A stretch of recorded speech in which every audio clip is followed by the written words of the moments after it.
Hello, Julie here and welcome to my YouTube channel. Today I'm sharing with you an art journal page that I created. I'm using my ring bound journal. I just simply cut some watercolour paper to 8 3/4 by 8 1/4, punch some holes in the 8 3/4 inch edge and work on that. Generally I'll give the page a coat of gesso, but I have decided to use all of these hundreds of tags that I've saved off of clothes, etc., that have been purchased in this house, and I'm going to use those for my background today. I'm going to use my gel medium gloss, it's heavy gloss gel medium, to attach these tags to my background, so you can understand why I didn't bother to give it a coat of gesso first.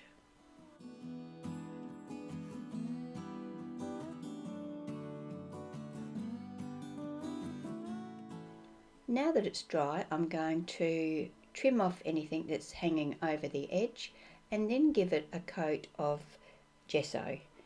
So the colour of the tags, etc., that are showing through at the moment through the gel medium are going to be very well muted by the time I've given it a good coat of gesso.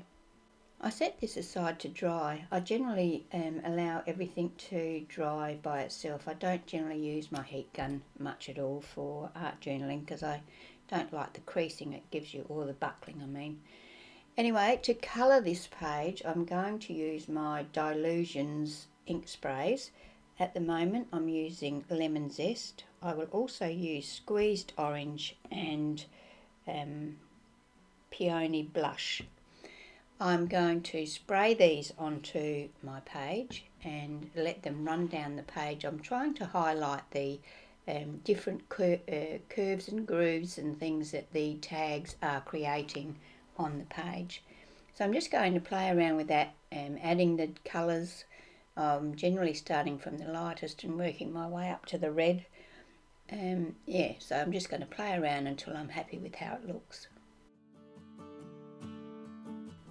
Now that I've got my colour on there, I'm going to use this Artiste Spritzing Ink in gold, and I'm going to give it a good coat of this gold over the whole page so that it's got a nice golden sheen.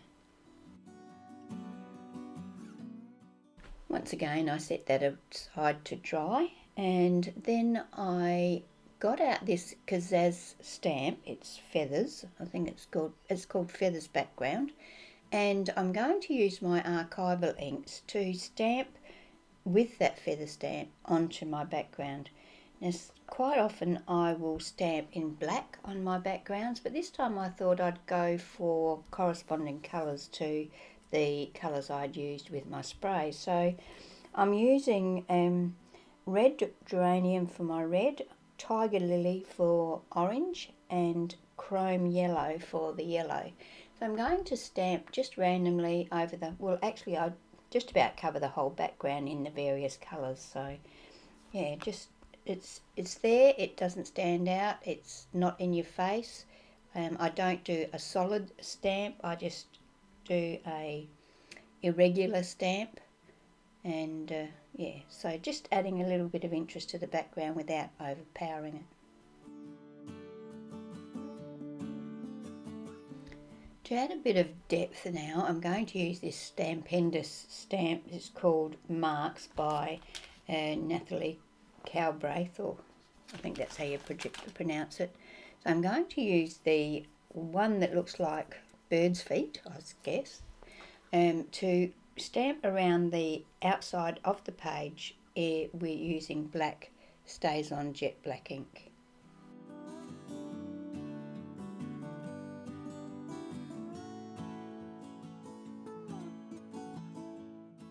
I'm going to take another one of those stamps from the pack. It looks like 2 rows of X's, and I'm just going to lightly stamp in the background randomly with that stamp. I'm not even looking for a full black look, I'm just looking for a very light touch.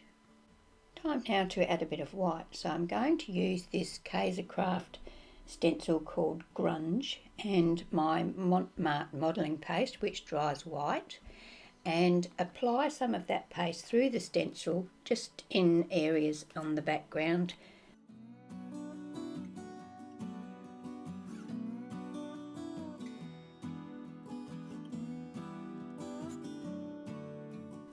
Once that was dry, I wanted to accentuate the texture that the different tags overlapping each other made on the layout. So I used my Faber-Castell Pitt pen called Pale Geranium Lake, a red colour, and just highlighted each of the joins. So because this is Indian ink and it takes a few minutes to dry, or a few seconds to dry, you can draw it on and then rub it with your finger and it blends in, giving it a shading effect.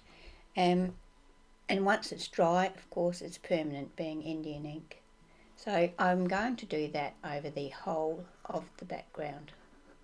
I have this Deco Art Ultra Gloss Acrylic Enamel paint, and I love the way that it still looks wet even when it's dry because of that gloss. So I'm going to use that. I'm going to squeeze a bit out onto a palette and then use a old toilet roll and just dab that into the paint and then stamp that onto my background. There's no pattern to my stamping. I'm just going randomly. Some are overlap, well, most of them overlap. Some are single, some are two, some are three collections. So just randomly, wherever they might fall. At the top there, where I did that first one and I got that big clump of black, I didn't like that and I ended up wiping that off before it dried. It did actually smudge the colour underneath, but there wasn't much I could do about that.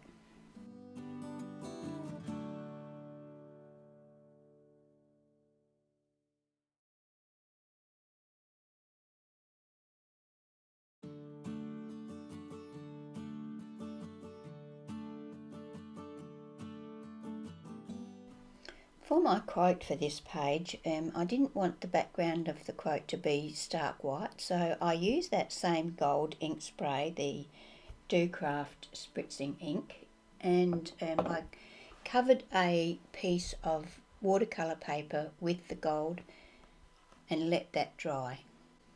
Then I ran it through my printer and printed my quote onto the gold paper. Time now to trim my quote down. I'm going to trim each word so it's separate, and I don't want a great deal of space around each word. So I'm going to trim it pretty close. Now that I've got my quote trimmed down, I'm going to play around with where I want to place it. And once I've made my mind up, I'm going to use my art glitter glue to attach it to my page. To help my quote stand out a little more, I'm going to use my Uniball fine black pen and just draw a faux stitched border around each of those words. I wanted to make my little circles, or my black circles, stand out a little more, so I used some white acrylic paint and I've watered it down slightly.